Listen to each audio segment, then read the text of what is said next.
കൃഷ്ണ ഗുരുവായൂരപ്പാ ശരണം. ഗുരുവായൂരപ്പൻ്റെ ഉച്ചപൂജ കഴിഞ്ഞു, കളഭാലങ്കാരം കഴിഞ്ഞു, നട തുറന്നു. അപ്പോൾ നമുക്ക് ഗുരുവായൂരപ്പനെ ദർശിക്കാൻ പോകണ്ടേ? എല്ലാവരും തയ്യാറായിട്ട് വരൂ. നമുക്ക് ആദ്യം തന്നെ ആ കിഴക്കേ നടയിലുള്ള ഗണേശനെ ഒന്ന് കണ്ട് തൊഴുത് വരാം, അനുഗ്രഹമൊക്കെ വാങ്ങിയിട്ട് വരാം. ഇന്നിപ്പോൾ ഉത്സവം 2-ാം ദിവസമായി, അതായത് ഇന്നലെ 1-ാം ദിവസമായി. വൈകുന്നേരം രാത്രി ഏകദേശം 10 മണിയായി കൊടി വന്നപ്പോൾ. വളരെ എന്താ പറയുക, ഒരുപാട് പേരുടെ ഭക്തജനങ്ങളുടെ സാന്നിധ്യത്തിലായിരുന്നു കൊടി കയറിയത്. അത് 9 റൗണ്ട് ശ്രീഭൂതബലിയും വിളക്കും ഒക്കെ ആയി ഉണ്ടായിരുന്നു. പുതിയ ആന ആയ ഓടി വിജയിച്ച ബാലു ആയിരുന്നു തിടമ്പേറ്റിയിരുന്നത്. ബാലുവിന് നല്ല സ്പീഡായിരുന്നു. കാരണം എന്താ വെച്ചാൽ ആദ്യത്തെ അത് ഗുരുവായൂരപ്പൻ തന്നെയല്ലേ ഇപ്പോൾ ഇതൊക്കെ തയ്യാറാക്കി കൊടുക്കുന്നത്. അദ്ദേഹത്തിൻ്റെ മായകൾ തന്നെയാണല്ലോ. കാരണം എന്താ പറയുക, നടപ്പന്തലിലേക്ക് കടക്കുന്നതുവരെയും ചെന്താമരാക്ഷനായിരുന്നു. അതിന് ശേഷമാണ് ബാലു കയറിയത്. അപ്പോൾ ഗുരുവായൂരപ്പനെ ഇഷ്ടപ്പെടുന്ന ആളുകളെ അങ്ങോട്ട് വിളിക്കുകയാണ് ആദ്യം. അതിൻ്റെയൊക്കെ ആ ഒരു തീരുമാനം തന്നെയാണ്. അപ്പോൾ അതിനുശേഷം ഇന്നിപ്പോൾ രാവിലെ പന്തീരടിക്ക് ശേഷം ഒരു 15-20 മിനിറ്റോളം അകത്ത് തന്നെ പഴുക്കാമണ്ഡപത്തിൽ വെച്ചു. ആ ദർശനം ഉണ്ടായിരുന്നു. വളരെ പരിമിതമായ ആളുകളായിരുന്നു വന്നത്. കാരണം 20 മിനിറ്റേ ഉള്ളൂ. അതിൽ കിട്ടിയ ആളുകൾക്കൊക്കെ വളരെ സന്തോഷം. തിരക്ക് കുറച്ച് കൂടിയിച്ചാലും നല്ല ദർശനമായിരുന്നു. അതൊക്കെ കഴിഞ്ഞ് പിന്നെ വീണ്ടും ശ്രീഭൂതബലി, അതുപോലെ നവകാഭിഷേകം സാധാരണഗതിയിലൊക്കെ ഒരു അഭിഷേകം ഉണ്ടാവുക. പക്ഷേ ഉത്സവകാലമായ 2 നവകാഭിഷേകം ഉണ്ടാവുക, പന്തീരടിക്ക് മുൻപും അതിനുശേഷം. അതൊക്കെ കഴിഞ്ഞ് വീണ്ടും ശ്രീഭൂതബലിക്ക് മുൻപും. ശ്രീഭൂതബലി ആവുമ്പോൾ 4 റൗണ്ടാണ് വരിക. ആ 4-ാമത്തെ റൗണ്ട് ഓടി പ്രദക്ഷിണമാണ്. ആന അടക്കം ബാലു അടക്കം നല്ല ഓട്ടമായിരുന്നു. വളരെ മനോഹരമായ ആ ഒരു കാഴ്ച തന്നെയായിരുന്നു ഭഗവാന്റെ ശ്രീഭൂതബലി. അതൊക്കെ കഴിഞ്ഞു. ഇപ്പോൾ അടച്ചിട്ടേ ഉള്ളൂ, നടപ്പോൾ അടച്ചിട്ടേ ഉള്ളൂ. ഇനി 3:30-ക്ക് വീണ്ടും തുറക്കും. അങ്ങനെ ഉത്സവത്തിൻ്റെ ബാക്കി ഭാഗങ്ങളിലൊക്കെ ഉത്സവത്തിൻ്റെ ഓരോ പരിപാടികൾ നടക്കുകയാണ്. അത് കൂടാതെ ഉത്സവക്കഞ്ഞി പ്രസാദകൂട്ടിൻ്റെ വളരെ ഗംഭീരമായിട്ട് മുന്നേറിക്കൊണ്ടിരിക്കുകയാണ്. കഞ്ഞിയും പുഴുക്കും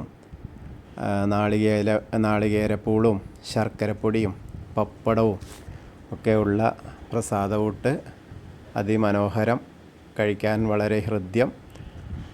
അങ്ങനെയൊക്കെയാണ്. എന്തായാലും നമ്മൾ തൊഴാൻ പോവുക. നമുക്ക് തൊഴാം. ഇന്ന് ആ ചതുർബാഹുവായ വിഗ്രഹത്തിൽ, നാരായണ വിഗ്രഹത്തിൽ ഏത് രൂപത്തിലാണ് ഭഗവാൻ ഭക്തരെ കാണാനായിട്ടിരിക്കുന്നത് എന്ന് നോക്കാനായിട്ട് നമുക്ക് പോവാം. അങ്ങനെ വരുമ്പോൾ നേരെ വരുന്ന ഗോപുരവാതിൽ കടന്ന് നേരെ അങ്ങനെ വരികയാണ്. അങ്ങനെ വരുമ്പോൾ വാതിൽപ്പടിയുടെ അവിടെ എത്തി നമ്മളകത്തേക്ക് നോക്കുമ്പോൾ ശ്രീലകത്തെ നെയ്വിളക്കിൻ്റെ പ്രകാശം, അതുപോലെ ആ സ്വർണ്ണഗോപിയുടെയൊക്കെ പ്രകാശം ഇങ്ങനെ കാണുകയാണ്. കണ്ടപ്പോൾ തന്നെ നമുക്ക് വളരെ സന്തോഷം. ആ ഗുരുവായൂരപ്പൻ്റെ ദർശനം കിട്ടി എന്നുള്ളത് മനസ്സിലേക്ക് ഓടിയെത്തി. അങ്ങനെ ഇടത്തെ ഭാഗത്തേക്കൊന്ന് നോക്കിയിട്ട് നാരായണീയം രചിച്ച മേൽപ്പത്തൂരിനെ ഒന്ന് സ്മരിച്ചു. പലരും പറയണു അവിടെ ചെല്ലുമ്പോൾ കാണാൻ പറ്റുന്നില്ല. പക്ഷെ ഒന്ന് ശ്രമിക്കുക, അത്രയേ ഉള്ളൂ. അതുപോലെ ആ വലത്തെ വശത്തെ തൂണൊന്ന് നോക്കുക, തൊഴുക. അങ്ങനെ വരുമ്പോൾ ഇനി ശ്രീലകത്തേക്ക് നമ്മളിങ്ങനെ നോക്കുമ്പോൾ, ആദ്യം തന്നെ ഇങ്ങനെ നോക്കി വരുമ്പോൾ താഴത്ത് നോക്കുമ്പോൾ ഒരു താമര ഇങ്ങനെ വെച്ചിട്ടുണ്ട്, ഒറിജിനൽ താമര. അതിൻ്റെ മേലെ എന്ന് പറയാൻ പറ്റില്ല, എന്നാൽ കുറച്ച് മേലെ ആയിട്ട് കാല് പിണച്ചെക്കണു. പൊന്നുണ്ണിക്കണ്ണനാണ് കേട്ടോ. കാൽത്തളകൾ ഇങ്ങനെ കാണുന്നു. പട്ടുകോണകം, ചുവന്ന പട്ടുകോണകം എടുത്തിട്ട് ഉള്ള ആ ഒരു കാഴ്ചയാണ് കാണുന്നത്. വളരെ ഹൃദ്യമായ കാഴ്ചയാണ്. ചുവന്ന പട്ടുകോണകം ഇങ്ങനെ എടുത്ത് ആ അരമണി ഇങ്ങനെ താഴത്തേക്ക് തൊടട അവിടേക്ക് എത്തിയിട്ടുണ്ട്. നല്ല ഈ വീതിയുള്ള അരമണിയാണ്. അതുപോലെ രണ്ട് കൈ കൊണ്ടും ഓടക്കുഴലിങ്ങനെ വിളിച്ച് നിൽക്കുകയാണ്. അതായത് ശരിക്കും പറയുകയാണെങ്കിൽ താമരയിൽ നിൽക്കുന്ന വേണുഗോപാല സ്വരൂപം, മുരളീകൃഷ്ണ സ്വരൂപമായിട്ടാണ്. താമര ഒറിജിനലായിട്ടാണ്, പക്ഷെ അതിൽ ചവിട്ടി നിൽക്കുന്നില്ല. അങ്ങനെ നമുക്ക് സങ്കല്പിക്കാം. അത് വേറെ തന്നെ സെപ്പറേറ്റ് ആയിട്ടാണ് നിൽക്കുന്നത്. എന്നാലും താമരക്കണ്ണനായിട്ട് നമുക്ക് സങ്കല്പിക്കാം. അതേപോലെ ഉണ്ടമാല, വലിയ ഉണ്ടമാലകൾ, നല്ല വലുത്, ആ ചതുർബാഹുവായ വിഗ്രഹം മുഴുവൻ ചാർത്തിയിട്ടുണ്ട്. തെച്ചിയും തുളസിയും വെളുത്ത പൂവും അതേപോലെ താമരയും കൂടി ഇടകലർന്ന് നാലും കൂടിയും കൂടിയിട്ടുള്ള രണ്ട് വലിയ ഉണ്ടമാല. പിന്നെ തിരുമുടി മാലകൾ 2 ഉണ്ട്. അതിൻ്റെ മേലെ വിധാനമായിട്ടൊരു വലിയ താമരമാല ഉണ്ട്. പിന്നെ 4 തുളസിമാലയും ചാർത്തിയിട്ടുണ്ട്. ഗോപി തിലകം വെച്ചിട്ടുണ്ട്. കൈവളകൾ കാണാനുണ്ട്. അതേപോലെ തോൾവളകൾ കാണാനുണ്ട്. മാറത്തൊരു സ്വർണ്ണഗോപിയുണ്ട്. അതേപോലെ വളയം പോലത്തെ ഒരു മാല, ഒരു നെക്ലസ് മാല, അങ്ങനെ 2 മാലകൾ കാണാനുണ്ട്. വളരെ മനോഹരമായ ഒരു കാഴ്ചയാണ് ഗുരുവായൂരപ്പൻ്റെ ഇന്നത്തെ ആ ചതുർബാഹുവായ വിഗ്രഹത്തിലുള്ളത്. അപ്പോൾ കണ്ട് തൊഴുക. അങ്ങനെ കണ്ട് തൊഴുതിട്ട് നമ്മളിപ്പോൾ സോപാനപ്പടിയിലാണ്. സോപാനപ്പടിയിൽ നിന്ന് കണ്ട് തൊഴുത് ഇറങ്ങുകയാണ്. എല്ലാവരും പ്രാർത്ഥിച്ചോളൂ ഗുരുവായൂരപ്പൻ്റെ ശ്രീലകത്തേക്ക് നോക്കിയിട്ട്. അങ്ങനെ ഇറങ്ങുമ്പോൾ നമ്മൾ തിടപ്പള്ളിയിലേക്ക് നോക്കിയിട്ടൊന്ന് തൊഴുക. അതേപോലെ അഗ്നി കോണിലേക്ക് ബലി തൂവുന്ന അഗ്നി കോണിലേക്ക് ഒന്ന് നോക്കി തൊഴുക. സപ്തമാതാക്കളെയൊക്കെ കണ്ട് തൊഴുക. അങ്ങനെ വരുമ്പോൾ വിഘ്നേശ്വരൻ്റെ അടുത്ത് വരിക. അലങ്കാരങ്ങളൊക്കെ ആയി വരുന്നു. അപ്പോൾ വിഘ്നേശ്വരനെ കണ്ട് തൊഴുക. ഏകദന്തം മഹാകായം തപ്തകാഞ്ചന സന്നിഭം ലംബോദരം വിശാലാക്ഷം വന്ദേഹം ഗണനായകം. അങ്ങനെ വിഘ്നേശ്വരനെ കണ്ട് ഏത്തക്കൊട്ട് പിന്നെ പുറത്തേക്ക് ഇങ്ങനെ തിരിഞ്ഞു നോക്കിയാൽ സരസ്വതി ദേവിയെ കാണാം. സരസ്വതി നമസ്തുഭ്യം വരദേ കാമരൂപിണി വിദ്യാരംഭം കരിഷ്യാമി സിദ്ധിർഭവതു മേ സദാ. സരസ്വതി ദേവീനെയും കണ്ടു തൊഴുത് അങ്ങനെ ആ ചെറിയ ഗണപതിനെയൊക്കെ കണ്ടു തൊഴുത് അങ്ങനെ വരാം.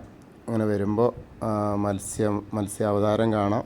പിന്നെ കൂർമ്മം, വരാഹം, നരസിംഹം വരെയുള്ള രൂപങ്ങളൊക്കെ കണ്ട് തൊഴുത് മേൽശാന്തിര അവിടെ വന്ന് ഇന്ന് കൊച്ചോദിക്കലാണ് അവിടെ ഇരിക്കുന്നത്.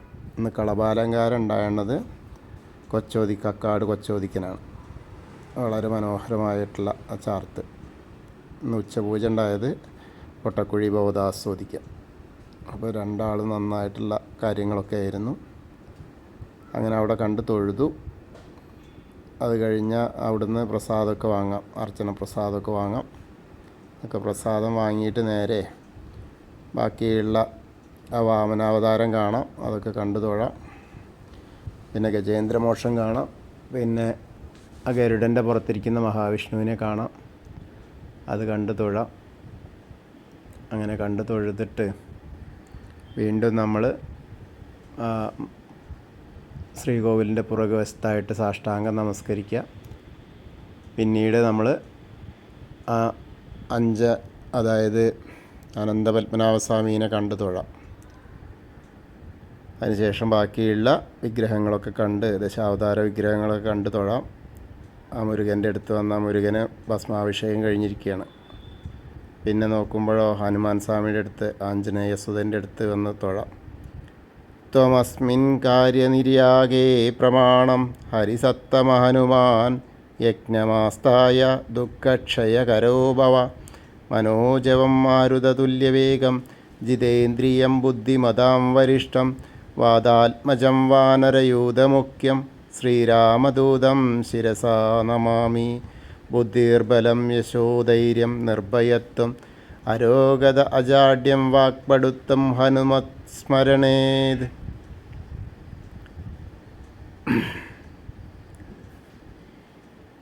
ഓം നമോ ഭഗവതേ ആഞ്ജനേയായ മഹാബലായ സ്വാഹ. അങ്ങനെ ഹനുമാൻ സ്വാമീനെ കണ്ടു തൊഴുത് നേരെ നമ്മൾ ആ ഓവിൻ്റെ അവിടെ വന്ന് പ്രാർത്ഥിക്കാം. അതിനുശേഷം പടിഞ്ഞാറോട്ട് ഇങ്ങോട്ട് കുറച്ചും കൂടി വന്നാൽ നമ്മുടെ താമരക്കണ്ണനെ കാണാം. കൽപ്പകവൃക്ഷത്തിൻ്റെ ചോട്ടിലിരിക്കുന്ന താമരക്കണ്ണനെ കണ്ടു തൊഴുത് വീണ്ടും ആ ഗ്രില്ലിൻ്റെ അവിടെ വന്നാൽ മണിക്കിണർ നോക്കി തൊഴാം. അതേപോലെ നൃത്താറയിലേക്ക് നോക്കിയിട്ട് നമ്മുടെ പൊന്നുണ്ണി നൃത്തം ചെയ്യുന്നതായിട്ട് കണ്ട് മനസ്സാ സങ്കല്പിക്കുക. അതിനുശേഷം കുറൂരമ്മേനെയും വസുദേവരെയൊക്കെ കണ്ട് വടക്കേ നടയിലൂടെ പുറത്തേക്ക് ഇറങ്ങി പ്രസാദ കൗണ്ടറിൽ നിന്ന് പ്രസാദമൊക്കെ വാങ്ങാം. അങ്ങനെ വാങ്ങിയിട്ട് വീണ്ടും നമ്മൾ എടത്തരികത്ത് കാവിലെ ഭഗവതിയെ കാണാൻ പോവാം. എടത്തരികത്ത് കാവിലെ ഭഗവതിയെ കണ്ട് തൊഴാം. സർവമംഗളമാംഗല്യേ ശിവേ സർവാർത്ഥസാധികേ ശരണ്യേ ത്രയംബകേ ഗൗരി നാരായണി നമോസ്തുതേ. അതിനുശേഷം അവിടുന്ന് അങ്ങനെ ആ കോർണറിലേക്ക് വന്നാൽ മമ്മിയൂരപ്പനെ ഒന്ന് പ്രാർത്ഥിക്കാം. നമശിവായ നമശിവായ നമശിവായ എന്നുള്ള പഞ്ചാക്ഷരി മന്ത്രം ചൊല്ലി മമ്മിയൂരപ്പനെ പ്രാർത്ഥിക്കുക. വീണ്ടും നമ്മളങ്ങനെ കൊടിമരത്തിൻ്റെ അവിടെ വന്ന് ആ ശ്രീലകത്തേക്ക് ഒന്നുകൂടി നോക്കിയിട്ട് താമരയിൽ നിൽക്കുന്ന മുരളീകൃഷ്ണനെ ഒന്നുകൂടി കാണാം. അങ്ങനെ വന്ന് കൂത്തമ്പലത്തിൻ്റെ അവിടെ നിന്നൊന്ന് തൊഴാം. അയ്യപ്പസ്വാമിയുടെ അടുത്ത് വന്നിട്ട് അയ്യപ്പസ്വാമീനെ കണ്ട് തൊഴാം. ഭൂതനാഥ സദാനന്ദ സർവഭൂതദയാപര രക്ഷ രക്ഷ മഹാബാഹു ശാസ്തൈസ്തുഭ്യം നമോ നമ. അങ്ങനെ കണ്ട് തൊഴുത് പ്രദക്ഷിണമായിട്ട് പടിഞ്ഞാറ നടയിലെത്തിയ ദീപസ്തംഭത്തിലേക്ക് നോക്കി തൊഴാം. അതിനുശേഷം ആ കൊടിമരത്തിൻ്റെ കൊടിക്കൂറങ്ങനെ കാണാം. അത് കഴിഞ്ഞ് ആ വേണുഗോപാല സ്വരൂപം കാണാം. അത് കണ്ട് തൊഴാം.